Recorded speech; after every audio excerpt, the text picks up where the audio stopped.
హైదరాబాద్లో కొన్ని పబ్స్ బరితెగిస్తున్నాయి. అనుమతులకు మించి నడుపుతూ యువతను మత్తులో తేల్చేస్తోంది. అలాంటి వాటిలో ఒకటి హైదరాబాద్ కూకట్పల్లి పరిధిలోని PS4 పబ్. PNR ఎంఫైర్లో ఏర్పాటైన ఈ పబ్ ధనార్జనే లక్ష్యంగా ఇష్టానుసారంగా వ్యవహరిస్తోంది. అనుమతులు రాత్రి 11:30 వరకే ఉంటుంది, కానీ నడిచేది మాత్రం తెల్లవారుజామున 4 గంటల వరకు. ఇంత జరుగుతున్నా అడ్డుకోవాల్సిన ఎక్సైజ్ అధికారులు, పోలీసులు కన్నెత్తి కూడా చూడడం లేదు. నిర్వాహకులు ఇచ్చిన లంచాలకు మరిగి పట్టించుకోవడం లేదనే వాదనలు కూడా ఎక్కువగా వినిపిస్తున్నాయి.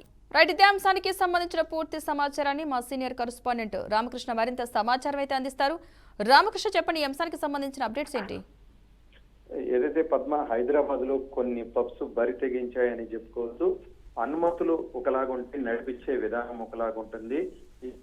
ఏదైతే యువతని లక్ష్యంగా చేసుకుని నిర్వహిస్తున్నటువంటి కొన్ని పబ్బుల్లో ఒకటైన కూకట్పల్లి PS4 పబ్బు, ఏదైతే PNR ఎంపైర్ లో ఏర్పాటు చేసిన ఈ పబ్బు ఏదైతే ధనమే దౌర్జన్యంగా లక్ష్యంగా పెట్టుకుని నడిపిస్తుంది. ఏదైతే పర్మిషన్స్ ఉన్నాయో ఉదయం 4 గంటల వరకు నడిపిస్తున్నారు. పర్మిషన్స్ మాత్రం 11 గంటల వరకు మాత్రమే, రాత్రి 11:30 గంటల వరకు పర్మిషన్స్. కానీ అధికారులు ఎవరైనా అటువైపు కన్నెత్తి చూస్తే మాత్రం వారికి డబ్బులు ఇచ్చేసి డబ్బులు మొత్తం చెప్పి కన్నెత్తి చూడకుండా దాదాపుగా 4 గంటలు 3 గంటల వరకు ఏదైతే PS4 కి సంబంధించిన పబ్ అయితే నడుస్తుందని చెప్పవచ్చు. మొత్తం మీద చూసుకున్నట్లయితే యువతని మత్తులో దింపేసి డబ్బులు దండుకోవటమే ప్రధాన ఎజెండాగా పెట్టుకుని PS4 పబ్బు నిర్వహిస్తున్నట్టుగా కూడా తెలుస్తుంది. మొత్తం మీద చూసుకున్నట్లయితే దీనికి సంబంధించి ఏదైతే పబ్బు సంబంధించి గైడ్ లైన్స్ ఏవైతే ఉన్నాయో ఆ గైడ్ లైన్స్ మొత్తం కూడా తుంగలో దొక్కి సొంత గైడ్ లైన్స్ క్రియేట్ చేసుకుని PS4 పబ్బును నిర్వహిస్తున్నట్లుగా కూడా తెలుస్తుంది. మెయిన్ దీనికి చూసుకున్నట్లయితే దీనికి సంబంధించి పబ్బుకు సంబంధించి ఏదైతే దీనికి సంబంధించి వేలల్లో యువత దగ్గర వసూలు చేస్తున్నారు. అక్కడ లోపలికి వెళ్తే మాత్రం డబ్బు జేబులు గుల్లైపోయి బయటకు రావడమే అని అలాంటి పరిస్థితి అయితే ఏర్పడింది.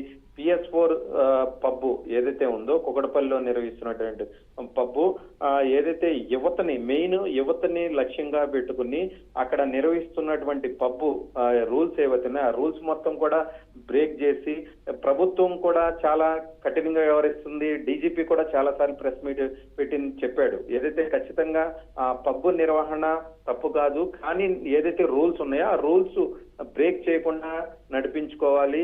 ఏదైతే రాత్రి 11:30 గంటలు మాత్రమే వరకే పర్మిషన్ ఉంది, ఆ పర్మిషన్ ఉన్న టైం వరకే నడిపించుకోవచ్చు అని పదే పోలీస్ అధికారులు చెబుతున్నారు.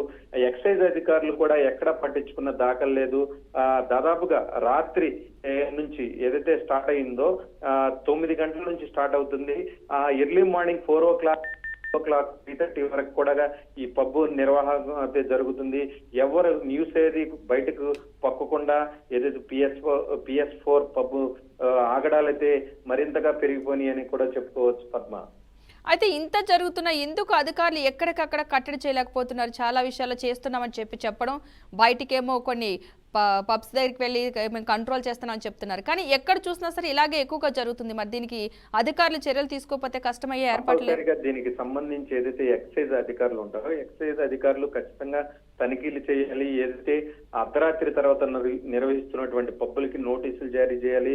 దాని తర్వాత సీజ్ చేయాల్సిన ప్రొసీజర్ ప్రకారం అలా జరగాలి. ఎక్కడ కూడా అది జరగట్లేదు. అసలు అటువైపు కన్నెత్తి కూడా 11:30 గంటల తరువాత కన్నెత్తి కూడా చూడని పరిస్థితి. అందరూ కాదు, కొంతమంది అధికారులు అయితే ఈ వ్యవహారంలో నిమగ్నం అయిపోయి ఉన్నారని చెప్పుకోవచ్చు. ఏదైతే ఆ పబ్బు యజమానులు ఎవరైతే ఉన్నారో వాళ్ళ దగ్గర నుంచి డబ్బు వసూలు చేసి అటువైపు కూడా కన్నెత్తి చూడని పరిస్థితి అయితే ఉంది Padma. Right, thank you Ramakrishna.